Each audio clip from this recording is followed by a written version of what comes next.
L'expérience Ben Bertolucci. Nom Ben Bertolucci. Nom de code aucun. Âge et date de naissance. Il aurait eu 51 ans en 2023 car il est né en 1972. Taille inconnu. Couleur des yeux marron.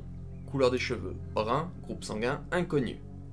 Affiliation. Il était journaliste indépendant d'une date inconnue au 29 septembre 1998. Il n'avait aucune spécialisation et son statut est mort à 26 ans le 29 septembre 1998. Info complémentaire. Il était décrit comme quelqu'un de curieux et qui était prêt à mettre sa vie en danger pour obtenir un scoop. Son but était d'exposer l'injustice, même si parfois l'argent le motivait tout autant.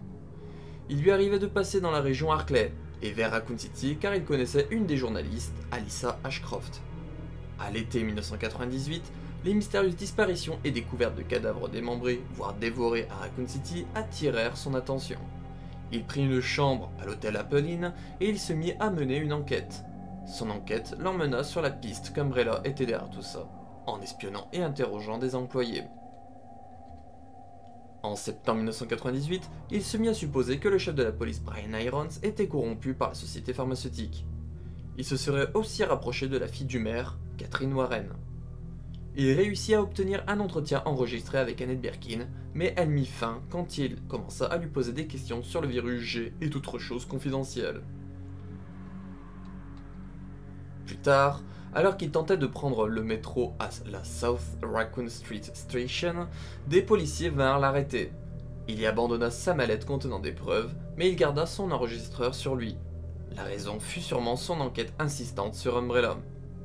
Fin septembre, ça devint la panique en ville et les forces de l'ordre tombèrent pratiquement tous.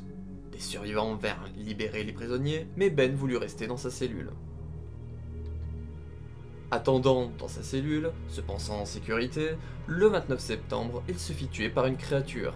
Des informations qu'il détenait purent être transmises à Ada Wong, espionne de l'organisation rivale d'Umbrella, et Léon S. Kennedy, une recrue de la police. La présence de Ben Bertolucci dans le canon de la saga se fait via Resident Evil 2 en 1998, Resident Evil Outbreak File 2 en 2004, Resident Evil The Dark Side Chronicles en 2009 et Resident Evil 2 en 2019.